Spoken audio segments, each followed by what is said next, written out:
wants to see Vince Carter, who had told Kenny Smith that he has 4 dunks that no one has ever seen. All right, here is Vince Carter with his first stop. Let's go home.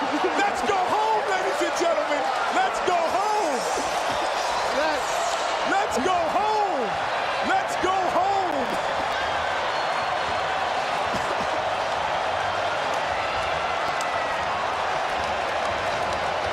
Hey, that is a reverse 360 going against the grain. That is unbelievable. This building just exploded, and perfect on the scoreboard.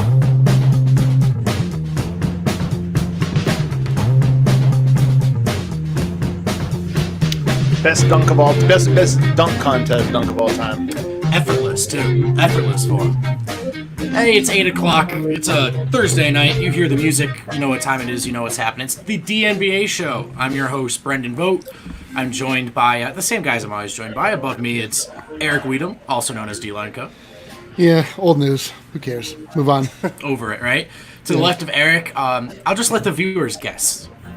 Oh, they can't. They're not on the show. Oh, it's Harrison Wind. Harrison, what's up? Guys, we're presented by Manscaped. Let's go. Ballsville, thank you. Ballsville, thank you. And below Harrison, ready to bring the energy as always. It's Adam Monez. Adam, what's up, man? Living my best. Living the dream. We are not supposed to be alone tonight. We are expecting special guest Paul Klee. Got a lot to talk about with him. But as we wait Any minute now. for the great Paul Klee, we'll open with the news of the day. The great Vince Carter is retiring 22 seasons, in the NBA. He retires as one of 5 players in NBA history to score more than 25,000 points, grab more than 5,000 rebounds, dish out more than 4,000 assists, and make more than 500 three-pointers. Those other 4 are Michael Jordan, Kobe Bryant, Paul Pierce, and LeBron James. Eric, your instant reaction to a legend stepping away, Vince Carter. He's hanging it up. Well, I mean, obviously, sign of the times. What a bummer.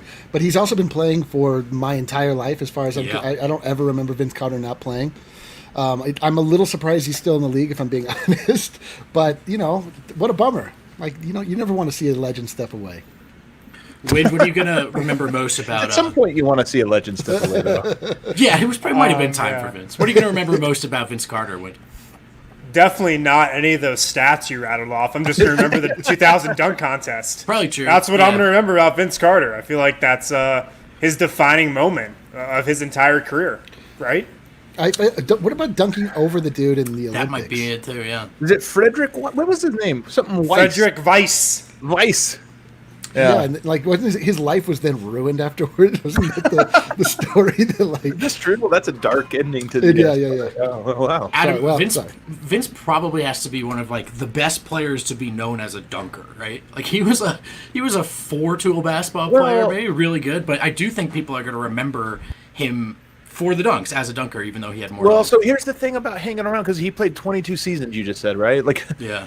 You guys. No, I'm not trying to like old man you here, but 22 years. So he was last in his prime about a decade ago. So really a majority of your adult lives watching him, you've known the post-prime version of him, which is, I think, kind of funny, because you're right that he is, in my opinion, the best dunker of all time. And we'll talk about that, I'm sure, in a little bit. Yeah. But he was a legitimately really good player. It just was so long ago that he's been this role player for 7 years now. It's crazy. A lot of different phases in Vince Carter's career. I remember seeing him play when I was still in high school with the Nets, watching him warm up and thinking, man, this guy's only got so much left. He was on the Nets. His last year on the Nets was 2009. 2009. That was my senior year of high school. What do you think of him Long as, ass time Harrison? ago. Do you think of him as a Raptor or a Net or something else?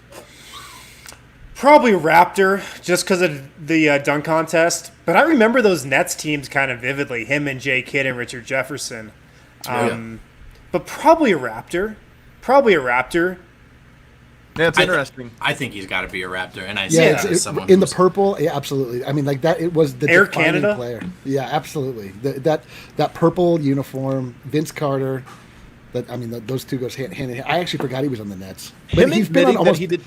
I'll remember him as the guy that said he admitted not trying for a whole season. Yeah, yeah. I think that might have been the season I saw him play. But Vince spans just so many eras. It's kind of funny, man. But I will say he segued really nicely. Maybe the nicest I've ever seen a superstar first option player segue into a role player outside of Andre Iguodala. But Andre Iguodala wasn't as popular as Vince Carter. Vince Carter was very popular, very well known, very good. Give him the ball, get out of the way kind of guy.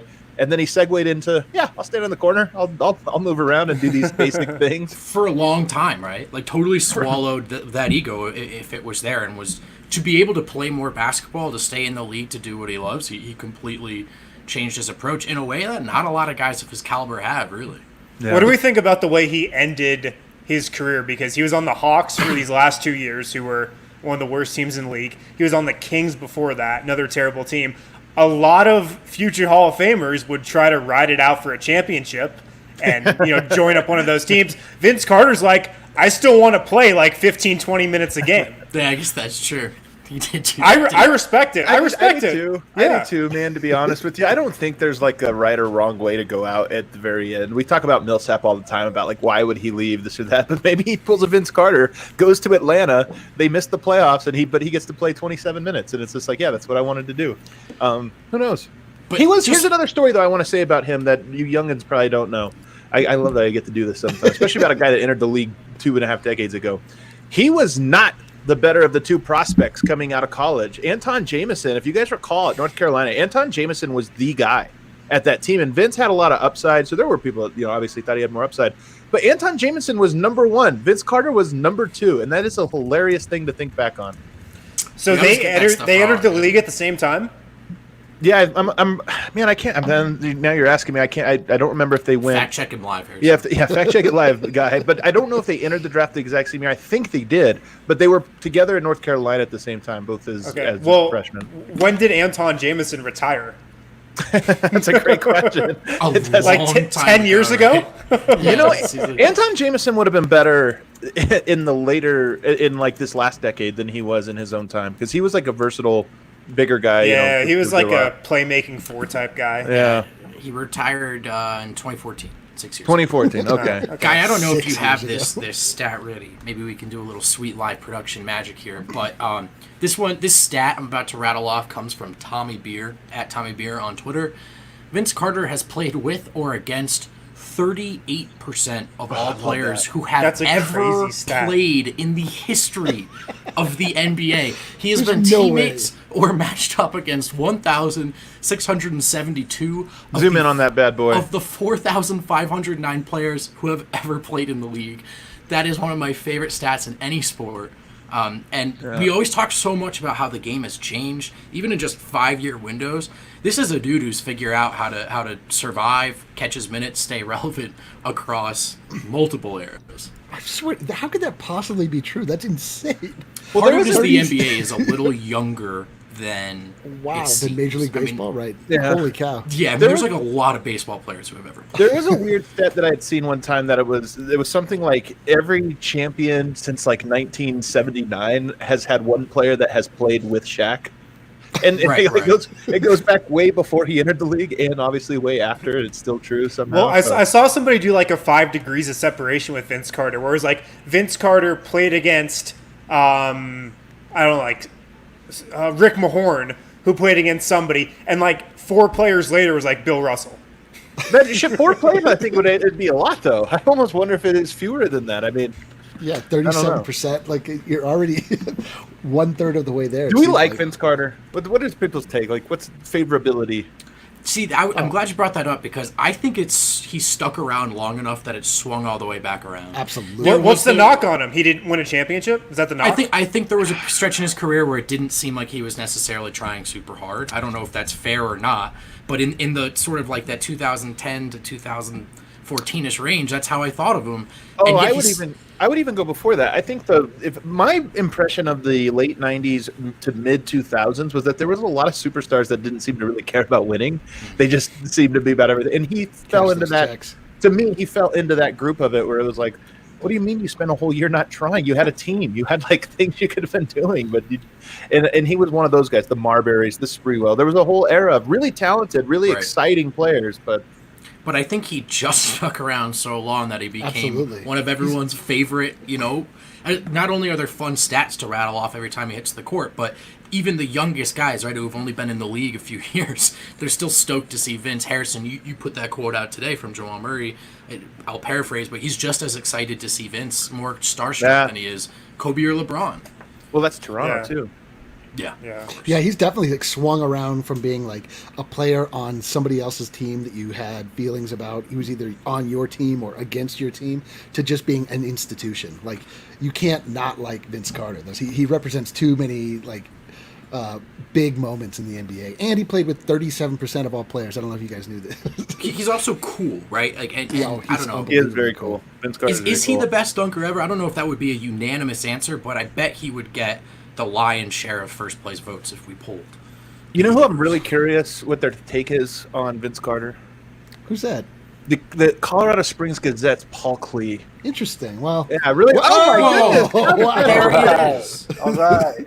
Welcome to the There he program. is. The crowd loves it. Wow. Unbelievable.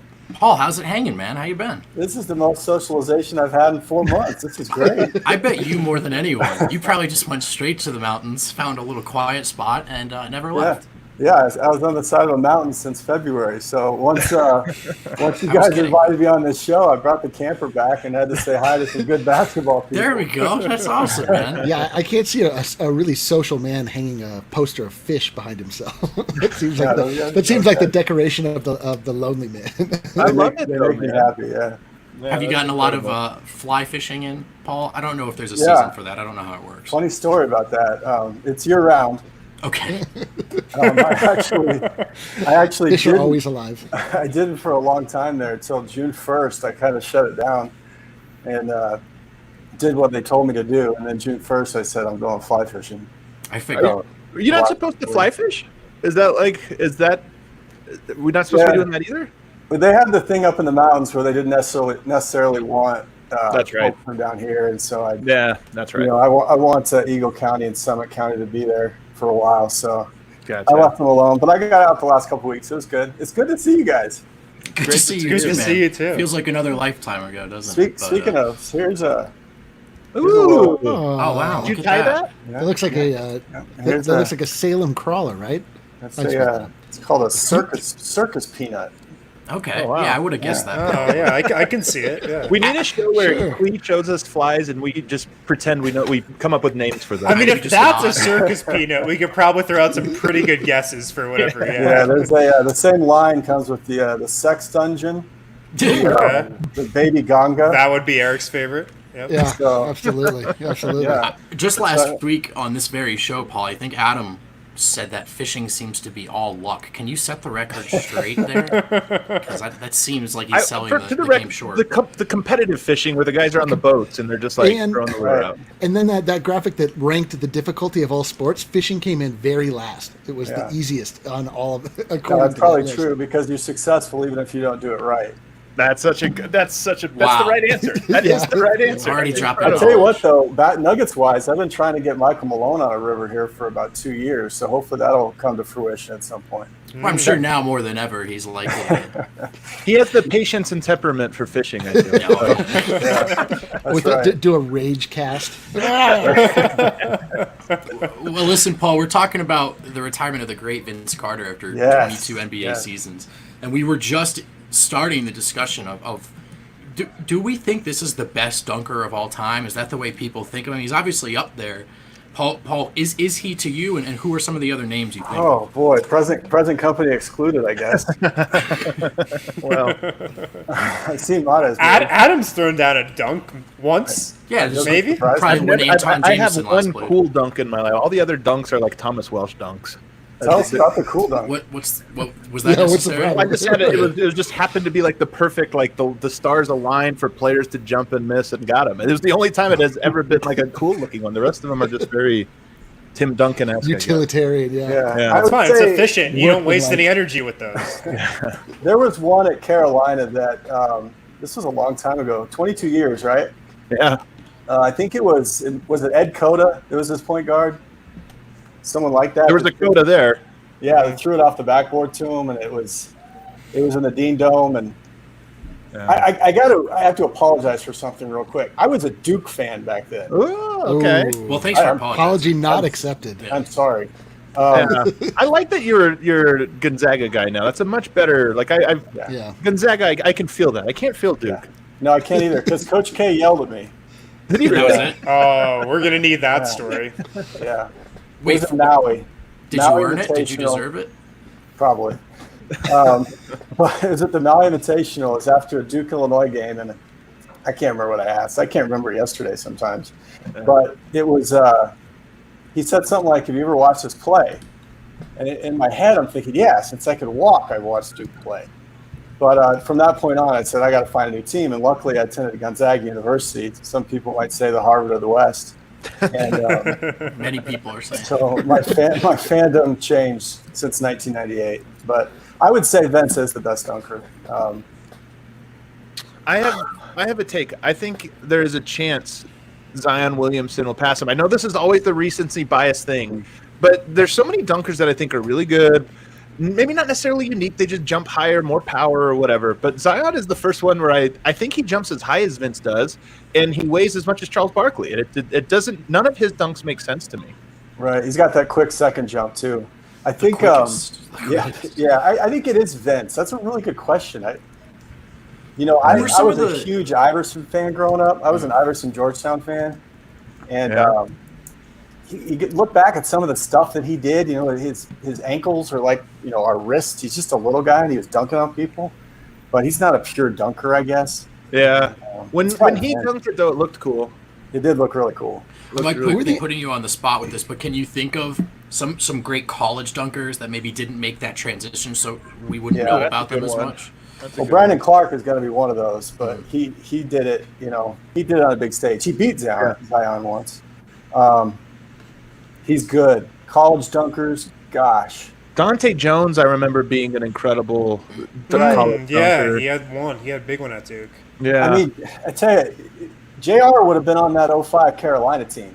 And you would have added that to Marvin Williams and that was my favorite college team ever. Guys. Yeah, they were something. Felton, Sean May, McCants, right, Marvin Williams. Yeah, covered that Final Four. They were something else, and then you think they would have added J.R. Smith to that. If he would have been in college, it might have been J.R. What a weird fit that would have been. I can't picture J.R. in college. Yeah, I was going to say J.R. in college. His top dunk highlights are really underrated. Sean May, by the way, I love that we're talking college hoops, especially these way back in the day guys. Sean May was good. He had a little Jokic to him. He didn't stick in the league. I'm telling you, it was a little before his time. Yeah, he had great hands and great, really quick feet too. Yeah, he was good. Soft touch. Yeah, those Cincinnati teams with the human helicopter and those guys, they had some dunkers. Yeah. Here we have some rolls here of dunks. This Zion one to me, this is one of the most impressive college dunks I've ever seen. And these angles are good, but the third and last angle, I mean, he really does fly. And look at his body. He floats. Look at his body. He is an enormous human being, and he just jumped. I mean, this one right here, you really get a feel for it. And it's just like, oh my goodness. I do think he is like the confluence of size. Dude, he's like still going up at the rim. Like, Your he's brain still going doesn't up know when what he's to throwing do. it in. It's not a dunk, but remember that play where he blocked the jumper, and there's the photo of him just. Oh yeah, I don't know, man. I've just never seen someone move like that. That's so true. The crazy thing about that Zion Williamson one is that. Oh, go ahead. No, I was just going to ask. Well, I was asking Mr. Klee. So we have Dominique was before my time, but whenever you ask, like if you ask Hastings, well, I mean, he played with him, but if you ask Hastings, Nick is always at the top of his list. Do you have a sense for him and sort of where he ranks among this conversation? I think Dominique Wilkins, if we can make a Nuggets tie-in here, he had a conversation. You probably heard about this, but he came up to Michael Porter Jr. before a Nuggets game this year and had a long conversation with Porter. It was pretty deep stuff. Now, I don't know if it'll come across deep coming from me, but he said, take your time. Your time's going to come. There's a process you have to go through. I went through it. Everybody went through it. Don't get frustrated, that sort of thing. And that told me a little bit about Nick. He's looking out for a young guy that is riding the bench right now, and he's never done that before. And it also said a lot, too, because actually now that I think about it, Porter came up to him and initiated the conversation during warmups. Oh, wow. So he's got a little bit of a grasp of basketball history. And I mean, Dominique Wilkins, man, if we say this a lot, but today's NBA, that guy would have been just fine. There's some guys that translate in any era, and he was something. Yeah. What about like really young Blake Griffin? Do you remember the dunks Blake Griffin would throw down? Up, man. Perfect. Here we go. Oh my goodness. The thing about Blake is that it wasn't like a dunk contest guy or an exhibit. He was the in-game dunker. He was the ultimate power dunker of today's not just game. Exactly, power, man. What are you talking about, though? He jumped over that Kia, remember? This stretch, though, he had like a 2 to 3 month stretch here where all these dunks were happening. He had like one of these a week. Yeah, man. Yeah. Pretty incredible stuff. And then actually, when you think about it, that he really came into the NBA known for this was most of his skill set. To think about where he is now, one of the more underrated transitions. Yeah, Nuggets like him a lot. They've moved in there a couple times to see if they could get something done. Mm-hmm. Yeah, I'm glad they never did. Hey, when we on the other side of this break, we'll rate some dunks ourselves. I did when he was like 24, 23. We'll rate some dunks ourselves on the other side of this break, and then we'll get into the meat on the bone of this discussion. But, Win, what, you want to take us into a break, brother? Yeah, well, I would love to be sipping one of these if I was fly fishing with Paul in the mountains. But the 15-can sampler from Breck Brew, some are calling it the Jokic pack. Many people Some are calling it the 15-can sampler. Yeah. But you can pick those up from Davidson's. They have curbside pickup and delivery. Jokic likes to fish. He always talks about the river in Sombor that he likes to fish at. Yeah, but apparently I was told, because I wrote a story where I wrote about that river and how he and Malone went fishing on it, you're not supposed to eat the fish out of that river. You're not supposed to eat the fish out of the Great Bocce Canal. All right, well, that wasn't like from Confluence Park. That's what I was told. Great pull there. That's a great pull. Yeah. But yeah, make sure to pick up the 15-can sampler or the Mile High City Copper Lager from Breck Brew. And we have one more read. My internet's going super slow right now. Oh, this is fantastic, Harrison. Just make up what the read is supposed to be. Well, we got DraftKings. We've got the Travelers tournament this weekend. Another golf tournament to bet on. We got KBO as always, of course. Invitational. Can I bet hole by hole, Harrison? Are there prop bets hole by hole? You can bet hole by hole. What's going on here? Klee, are you a golf guy? Play a little bit. Play a little bit. Okay. I just bought clubs. They should be coming in this weekend. He's telling everyone he knows. Let's do it. I am telling everybody. It's come up once a show for 2.5 weeks. So you tell me when, Adam. I'm there. You tell me. Alrighty, sounds good. Adam's pretty convinced that with no run up at all, he's gonna. I think I'm good at golf. I don't have any evidence for that, but I just have a feeling. Yeah. How you doing, man? Do you need help? Are we there? You got it? $50 Nassau's. Front, back, and total. Yeah, I'll just put this read in post. Perfect. How about that? Perfect. It's live production, baby. I don't know what's going on with the internet here. This is where the magic happens. Yeah, my stream looks okay, but I don't know what's going on with the internet here. All right, well, since this is so tight and professional so far, let's loosen things up and have a little fun. Yeah, come on. Guy, our producer guy in the back should have a few dunks queued up for us here. We're just going to do an impromptu dunk contest, guy. We're the judges. Rate it, baby. Rate it. Really simple. So let's see dunk number 1 if you're ready. Super producer. Great hands and strip ahead of the back.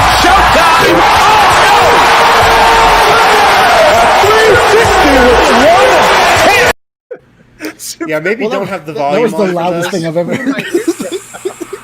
It's like online with D-line, but like way worse.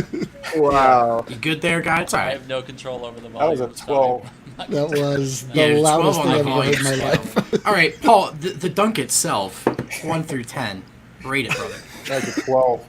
12? Yeah, that was an in-game something or other. Who with the Nuggets now or before could pull that off? Maybe Jay.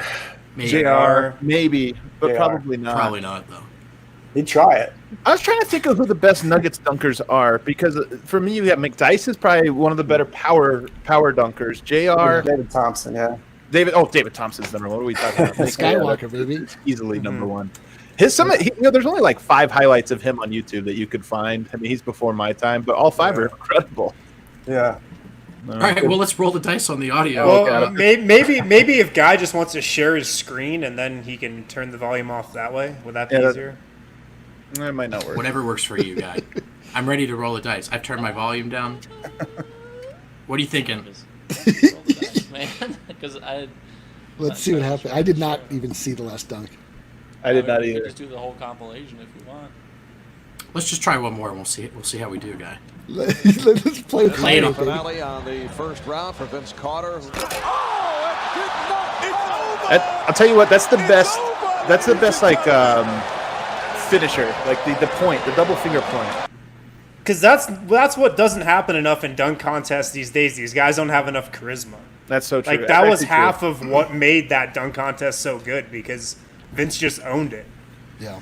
I think he had some of the best dunks I've ever seen, but it was both. It was both things. Yeah. the reason Paul gave that last dunk a 12, I think like 4 of those points are just for the little shimmy at the end. I wish I could do any of this stuff and not look dumb. Well, see, that's what I was going to say. I'm going to give all these a 10 because I appreciate things I can't do, like waiting tables or, you know. Or 360 tables, between the leg dunks, you know.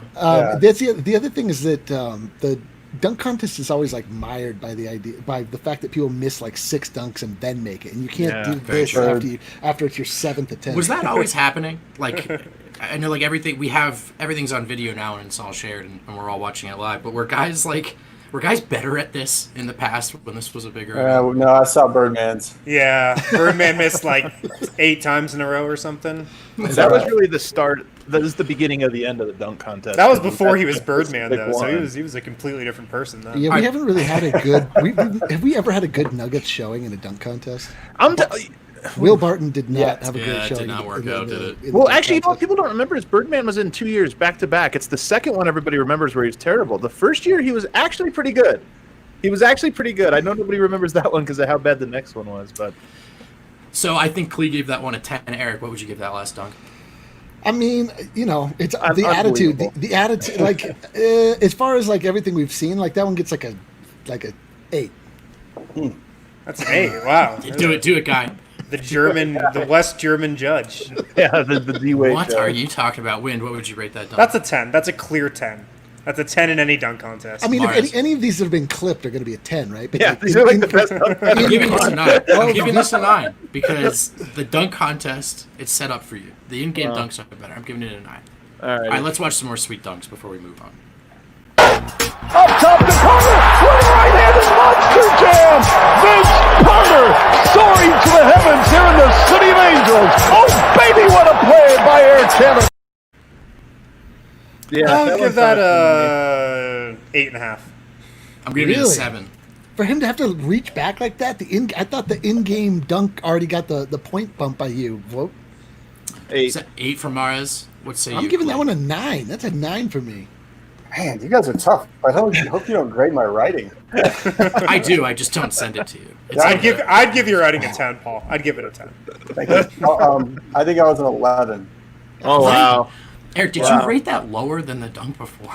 Or Yeah, higher because than because it's the dunk contest versus the in-game, like the criteria that you established. Fair enough. I think we got 2 more. Let's do it, guy. 20 from downtown this year. 20 of them. Oh! Vince Carter showing you some of the highlight reel. Again. That one's really impressive. 10. That's a 10. Yeah, that's a 10. It's a clear 10. That was Chris Mullin, wasn't it? Yeah. That's one of those dunks, like, who tries that? You know what I mean? Who why sees would 2 people baseline and is like, I'll reverse this, and I'll double clutch it. Yeah, he's the Vince is the Curry of dunking. He does stuff you're not supposed to do. Fire take. Invented a whole bunch of new stuff. Yeah, his like pump is actually, it's like intentional. It's like he's avoiding 2 defenders, but it's also just part of the artistry. It's incredible. Form and function. Speaking of who even tries that, I think you have a good idea of what the number 1 dunk is, but let's take a look. Let's try a look. Here is Vince Carter with his first shot. Let's go home. Let's go home. Best dunk of all time. Let's go home. A work of art. Kenny Smith is declaring the dunk contest over after the first dunk of the contest. He does that a lot. And then he does it after the second dunk first and the third. Yeah. Wouldn't it be amazing if they just shut it down? They're like, well, All right, well, let's Kenny go. said it's over. Let's do a second 3-point contest. Where's the Olympic dunk? Yeah. Where's that So I thought I sent it to Guy. I might not. Unreal. so Adam says that's the best dunk of all time. Is it even the best Vince Carter dunk though? Because that Olympics dunk, That's might the be most the GOAT. disrespectful dunk I've ever. You could even conceive. Yeah. He invented a phrase. He invented the poster. Is this true? I just gave it to him. So yeah. Well, so how tall is Taco? Is he 7'2"? He's 7'6". No, he's 7'6". Yeah. Oh, yeah, he's like 7'6". 7'6". An incalculable amount. So Frederick Rice was 7'2", so I mean, that's not as impressive, but like that's what who was Not it? as Aaron impressive as Gordon what? doing it in the dunk contest, jumping Yeah. over Taco Fall. The audacity to try to dunk over a 7-footer in a game is what makes that dunk so. I mean, part of what makes that dunk so impressive. But when we talk about a dunk is artistry, and that dunk right there is just like it's poetry in motion. You could watch it in slow motion; it's just as beautiful as in regular speed. That to me is my favorite dunk. But there's That's art. how I There's feel about Adam's golf swing. Oh, baby. But the artistry of Sounds the about right. disrespect in that Olympic dunk, I know. like supersedes the artistry. It's like again, like who would even think to do that? Like if you see a 7-footer in front of you, where you're like, I'll just jump over. I'll just jump over him. Shout out Kevin Garnett, who was the only person who seemed to realize in real time what just happened. If you Yeah. watch that video, he's appropriately hyped. Yeah, and then Vince almost like punches him in the face. He's so excited. And then, Antonio and then Dice he was on that kicks his team. foot twice. Unbelievable. I can't believe All we right, don't have so- that queued up. I was going to line this up with the break. Didn't work. I do not have a smooth segue for this, so we'll Let's just just take let's steer a into it. hard left turn. Paul, there was one question we really wanted to ask you tonight. Several questions, but I'll just lead with this. It's the title of our show. Does Nikola Jokic is positive test? Does that change your perspective at all on the NBA's restart? And also, rough what is segue. your perspective? That was on a him? rough segue. I have to say. Yeah, I don't know. I did not know what to do with that, man. No, that's the question of the week, right? Yeah. Yeah. You know, I give this a lot of thought. I have a lot of time to think these days. That's why we have you on, brother. On the river, yeah. Yeah. That's where the best stuff comes from, is on the river.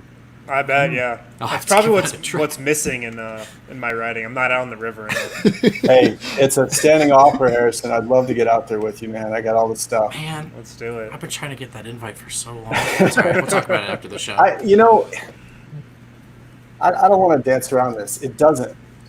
It really doesn't. And if I understand the argument that the health issue, I sent a couple of messages out to Nuggets people, and I think it's an advantage. I do, and I don't want to trivialize what this illness means whatsoever. You know, my wife works in an ER. I'm not going to do that. Right. But healthy men of his age, he's a world-class athlete. We're talking Joker now. I don't think it's going to affect him.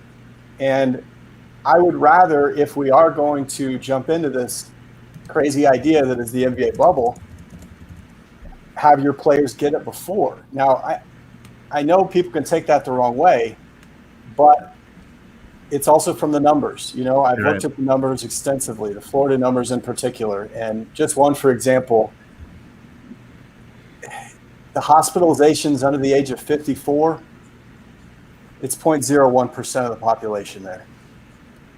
You're twice as likely to get eaten by an alligator or get in a car accident, God bless it, hope you don't, than get hospitalized, not die in Florida.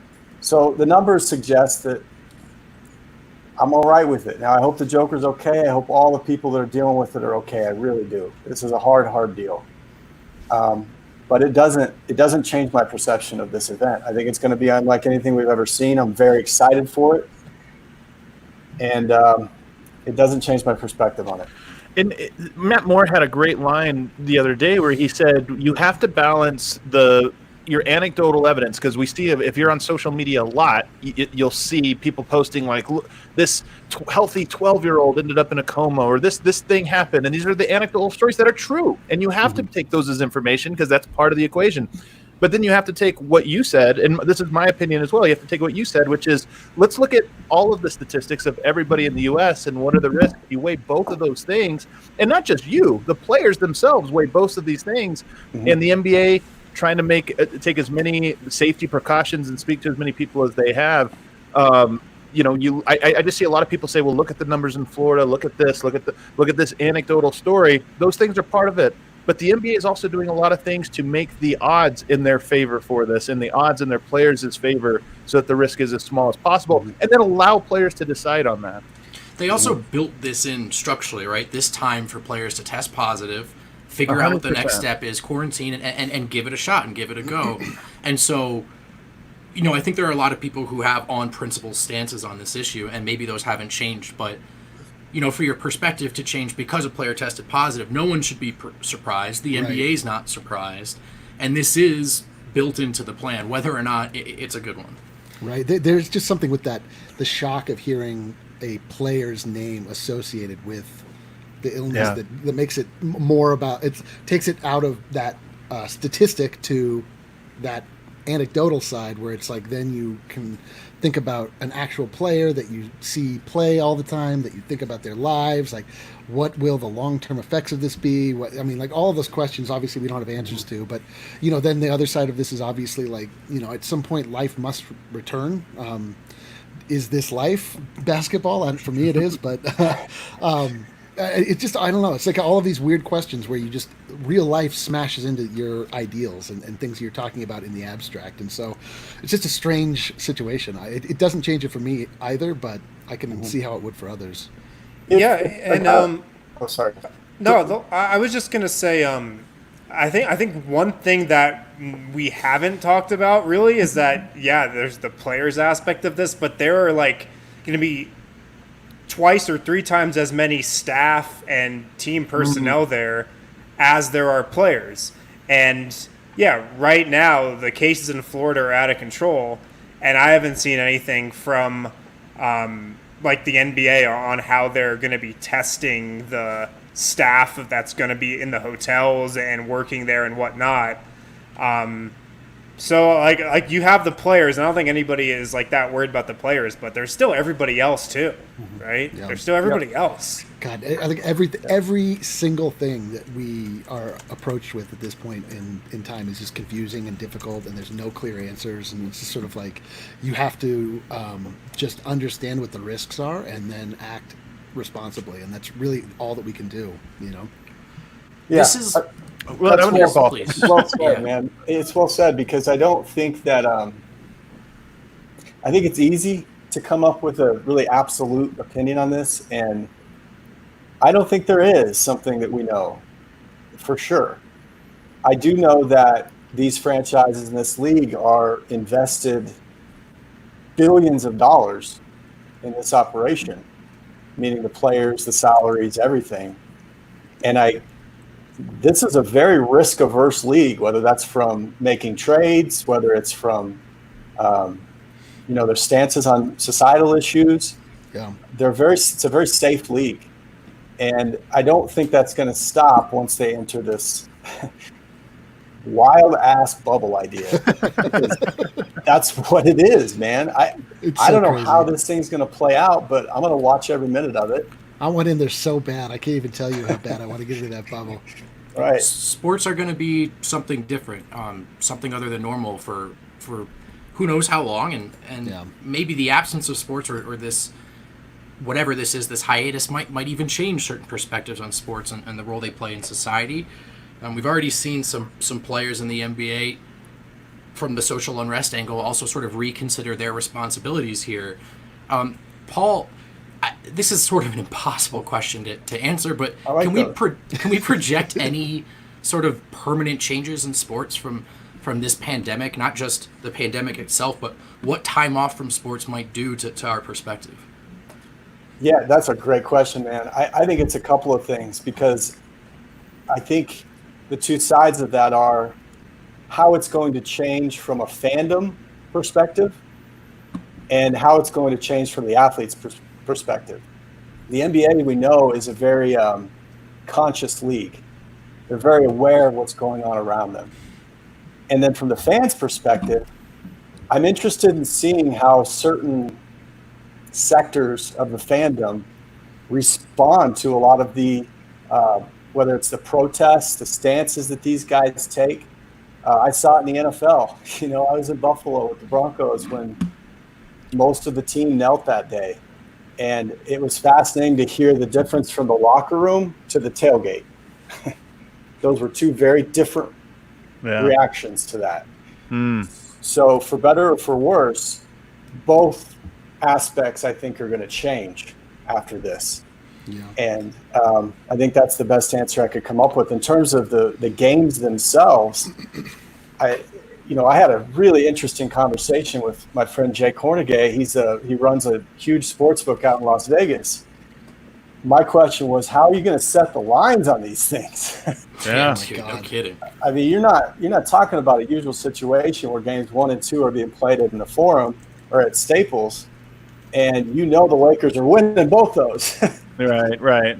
All of a sudden, you don't have a home court advantage. And how does that change the betting lines? So I think there's a lot of different things that are entirely unpredictable with this bubble idea. Not even to touch on just positive results throughout the tournament, right? Yeah, right. You set lines before that happens, so it's going to be difficult. I can't even imagine. Yeah, I want to see what Matt Moore, how he handles that, man. He's going to be so interesting with the. I'm sure very network. Calmly. I'm sure he'll handle it very good. No, but I love his stuff. I love his stuff, and I love how he breaks down betting lines and this factor stuff that, knuckleheads like me don't think about. So I'm excited for that part too. I wonder if you could bet on LeBron, but you'd be fine because if LeBron got it and was out, they would just cancel the playoffs anyway. Yeah, right there. But I have to say, Vote, to your question though before, like there's something so I've mentioned this before, but there's something so intrinsic to who we are that sports represent. Like, we've gone through pandemics before. You can see back when the Spanish flu hit and they had to have people sitting in baseball stadiums just all dispersed. We've gone through civil unrest. Every time that there is a pandemic, there's always like civil unrest that follows because it just sort of resets everybody's worldview and it's seen as an opportunity to change things. Sports will absolutely be back. Like sports are going to always be the same thing that they are. I mean, at a certain point, like sports are a celebration of life itself, being able to focus on frivolity and also celebrate the exceptionalism that exists in human beings is something that will never ever go away. It's definitely going to take a hit, and people right now, when things are taken away and it's not in your face all the time, you sort of forget what it meant to you.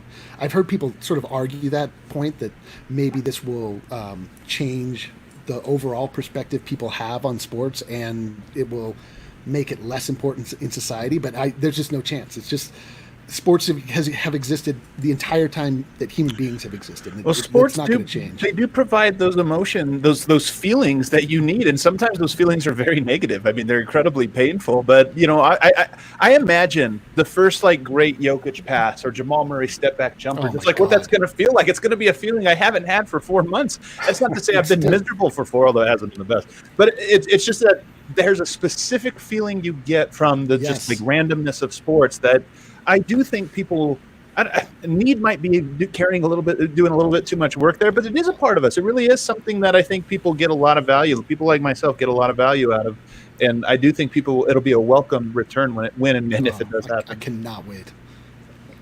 I do think there will be more room for nuance though in this dialogue going forward about. I think the key word has been important. Are sports important? Do we need them? And then also, what can we expect? Should we expect from our athletes? Are there any obligations for them who find themselves in the position of maybe a leader or a role model? And I'm curious if or how at all that's changed in the last 15, 20 years, especially for you guys that are a little older than me, if you've seen that evolution at all. Older. Are you in that club? Yeah, for me, just things right now. I mean, everything in life feels like you're re-examining it. Like every single portion of your life. Like you're like, do we need to go to an office? Right. Do we need like nothing about our lives that we constructed make any sense because, the fragility of it is just so evident when everything gets knocked off its axis so completely like it has been, and you're able to continue life in some form like we've done. You're like, well, but we're not going to, like, this is a weird existence that we're all in, right? Like, I don't see anything that we're doing right now really carrying over once we get to the point where we feel comfortable again, once there's a vaccine involved and it's not like it doesn't feel dangerous to go outside anymore. I mean, we will come back to how things were. It wasn't an accident that we lived the way that we did it. It formed itself. You know what I mean? We weren't adhering to some larger plan. But some things won't go back.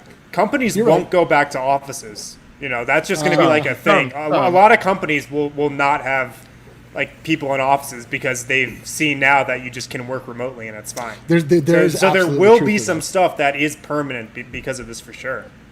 I wonder if our jobs and roles in this ecosystem change at all too, as the NBA kind of rolls out a product with media will be there, but it won't really quite be the same thing. And we haven't had a ton of access lately. And I'm wondering if any sort of organizations finish up this season thinking like, do we need that? Does that need to be a part of this circus? Right. I think one thing I got the other day, I'll make this short, but I think high school coaches are a great kind of magnifying glass on what's going on with the next generation. So I was doing a column the other day on high school baseball and college baseball and stuff. Talked to a bunch of high school baseball coaches, and they said, well, think about it. You know, kids can't play right now. They can't compete against other teams in Colorado because it's a maximum of 25 people. And then they can't go home and watch Nolan and Chuck and Trevor and Freeland. So what previously was the most important thing to a 16-year-old was, you know, picking grounders and taking BP. That's been taken away. And it's all of a sudden, that's not the most important thing anymore. So does it go away completely? Of course not. But is it changed? I do think it's changed. Yeah, it's probably just for those kids though. Like that's for everybody though, because I have a 5-year-old and a 3-year-old, and this was going to be the first year for my 3-year-old to play soccer, and my 5-year-old, it was kind of a second opportunity and try some different sports and this or that. And it really will be a full calendar year, I think, before this happens. And you think a kid from 5 to 6, I know it sounds weird. I know Brendan Harris said no children, but I'm telling you, from 5 to 6, it's a big, it feels weird to give up a full year in that regard, but it's inevitable. And I do think it has an impact. For sure. Without question. Yeah. All right. Well, speaking of hard left turns. Well, actually, one other turn though here. Sure, I want to ask Paul. I haven't talked to Paul for 4 months. I have to ask him. It's the other option was online with D-line. So for the love of God, Did you stop caring about Paul though when he was gone for those? I haven't stopped caring about Adam. As soon as it comes back, baby. No, but the Nuggets are getting ready to enter this tournament, and I feel like anything can happen. There'll be a giant asterisk next to no matter whatever it is that comes out of this. There'll be an asterisk, whatever. I don't care. What's your impression on the Nuggets' chances here, and what are you interested to see in this bubble? 2 things, okay? These are 2 bullet points. One, I want to see Beachbody Joker. Me too. No kidding. And here's why. Because those 7 games against the Blazers, the most interesting conversation I had was after Game 7. It was with the 2 big guys from Portland. Now, I've known Myers Leonard since he was only that much taller. Is that right? Okay, lad. He got in my Ford Ranger. Was that age 7 or how old was that? Yeah. But he and Zach Collins, both of them, Gonzaga legend. Yeah, I knew that was coming. Yeah. I asked him what the problem is with Joker. Like, why is he so difficult of all the different things you could pick from? And they responded with, how much do you think he really weighs? And I said, I don't know, 270, 280, something like that. And both of them said there's no way he's under 300 pounds. Yeah. And strong agree. And I don't know if that's true or not. I really don't. And I don't know if it matters. I don't know if it matters. But it was a testament to they couldn't get around him. Yeah. Right? You know, you have no anglage. You can't move him. Yeah, it's a tree trunk in there. He's doing his octopus, water polo stuff, and you don't have a chance. So I want to see how that plays out now that he's slimmed down. Does that impact him negatively or influence him positively? I don't know, but that's one thing I want to see. Do you have a prediction? about the positive or negative impact of this weight loss? This is going to sound like, I don't know what it's going to sound like, man, but I don't think it's going to matter. I think his skill set is so unique and so dynamic that I think his IQ is so different. When the Serbian coach came to practice last year, I can't remember his name, but he said he's always been a problem every way, no matter what his body type was, because his skill set is so advanced and his IQ is so high. Yeah. He sees the game so well, and I think that's going to translate no matter what his body looks like. I think he's going to be fantastic again. It's the 2 and the 3 guys that I think determine whether these guys win a couple series, Jamal and Michael Porter. What do you think of those guys? I mean, what are you looking for specifically from them in this tournament? They got to guard consistently. I know that's pretty general, but I think Porter's got to be a big part of what they do. I really do. I do too. I think he's got to be a big part of what they do. I think there's a gap once you get to the LA teams. If you don't have good Porter or he's not a significant contributor, I don't think you can beat those guys. I think Porter's a big key there. Murray the other day, he sounded like he's been working. He sounded like he's fired up. I think this bubble is kind of like the NIT. It's the most Paul Klee take ever. Lay it on. I love the NIT. Wow. Yeah, I know. It's a problem. But I don't miss NIT games. And the reason is, one, it's a gambling perspective, because I think you can pick games where you say, Kentucky don't want to play at Robert Morris tomorrow. They might lose, and they did. Air Force really wants to play in the NIT. They don't get to do this very often. So I think there's the potential for some weird stuff happening, someone getting up 2-0 on a 1 or 2 seed, and those guys just say, I want to go home. I've been here too long. So I want to hop in an Uber and get the hell out of here. And I do wonder how much we see of that in the NBA playoffs this year. I guess that was your point, right, Paul? Yeah, I think we might, though. Honestly, there's a real thing where we're talking 3 months. So it is a really long time. And we're actually talking, I think, 6 or 7 weeks before family members can arrive. I do think there's going to be something around week 4, week 5, that there's going to be some players better equipped, just from a personality standpoint, a life experience, whatever it is, better equipped to be in that moment than others. And some players might be 4 weeks into this, we're game 3 of the first round of the playoffs, and there's some guys that are pulling their hair out because they're just so emotionally drained. And I don't blame them. I don't know how I would respond to that scenario, but fatigue. It is a variable. Bubble fatigue. That's going to be those first 2 games, man. I think they're everything of every series. If you can go in and steal 2 when you're not supposed to, I don't even know if it's stealing because you're on a neutral court. Take it, just but if winning you get 2, man, guys might look around and say, "Hey, I can do, I can be more productive in the social justice causes that are important to me. I can be back with my wife and 2 kids." Right. I don't know how they're going to react, and that's why it feels like an NIT situation to me in a positive way. I couldn't agree more. It's like you go up 2-0, but then you're not going home for 2 more games. You're not going back to your home court. Right. Yeah. You're like, yeah, it's funny. Everyone makes such a big deal, and appropriately so, of the mental grind that is competing for a title. That is a different grind structurally. Like Adam, I like the way you put it. I think we might find different guys are cut out for this. Don't we feel like the Nuggets have a lot of guys who are cut out for this? Well, they're young. Yeah, young guys. Young guys is big. Because I'm telling you, like, when I'm away from my kids and wife for like a day, I'm just kind of like, oh man, this is great. Like a little, like, I don't have to do all the responsibility, all this stuff. It's great. Then 2 days, it's like, okay, whatever. By about 4 days, 3 or 4 days, I'm like, man, this is miserable. I can't wait to get back. And I want to FaceTime and do all the, be on there.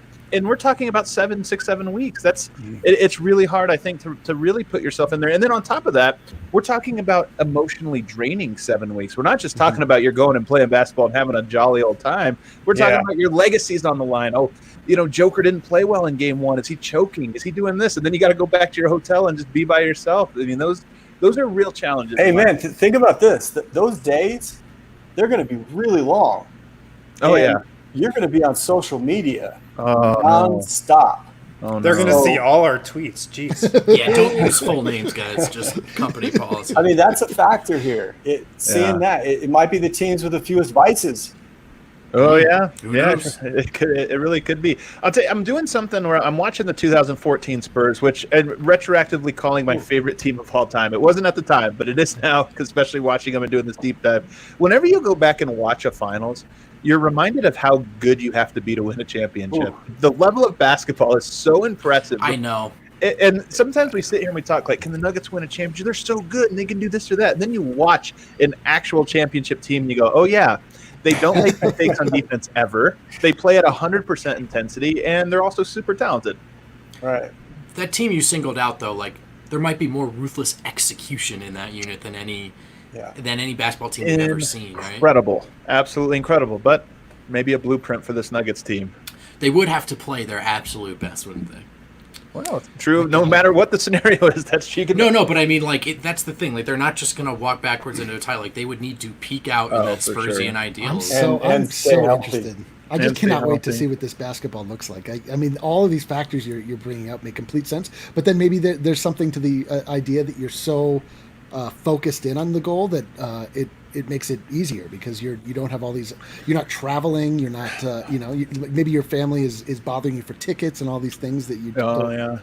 Well, one thing I always wonder about too is forward momentum with teams, and I always wonder. This would be a great question to ask a coach. And just was there a moment in the season or early in the playoffs where it was like that moment didn't seem significant, but if we didn't get that, we wouldn't have got to the next level, which got us to the next level, the next one, and maybe a team like Denver. There's something that happens in this bubble that's like a light clicks, and it's like, oh yeah, now we just leveled up in real time to a better team than what we've ever been before, and that momentum propels you to just keep going. And the opposite is true, where that moment doesn't happen, and you just kind of stay where you are, and you never improve, nothing ever really changes, or maybe you get a little bit worse. So I'm a big believer in those moments in sports that really are pivot points. Is there any way that we will have been able to talk about this, the amount of time we've talked about this, and have it live up to our expectations? Yes. If they make it through, if this thing goes through and gets to a conclusion, it will meet every expectation I ever had for it. Like, if they just get through it, like, I think we should just throw a championship party at the bar. The Nuggets don't have to win. Yeah. Just if we make it to the championship. Every game they win is a championship as far as we're concerned. Hey, big thanks, big shouts to Paul Klee for driving back and joining us tonight. A pleasure, brother. Miss you again. Guys. That was super fun. It's great to see you guys. Really and shouts to all of you for watching, listening, commenting, laughing with us. Let's do it again tomorrow, Friday show. We'll talk to you at noon. Until then, peace. Be good, everybody. Oh, we're going to do this one. Oh, we found it. That's the best of all time. Look at the leg shake. Look at how pixelated it is. It's so crazy. Look at this leg shake. It doesn't even look like Vince Carter. Wow. Oh. Not the Vince Carter I know. Oh, my goodness. It is impressive. That is the disrespect. The disrespect.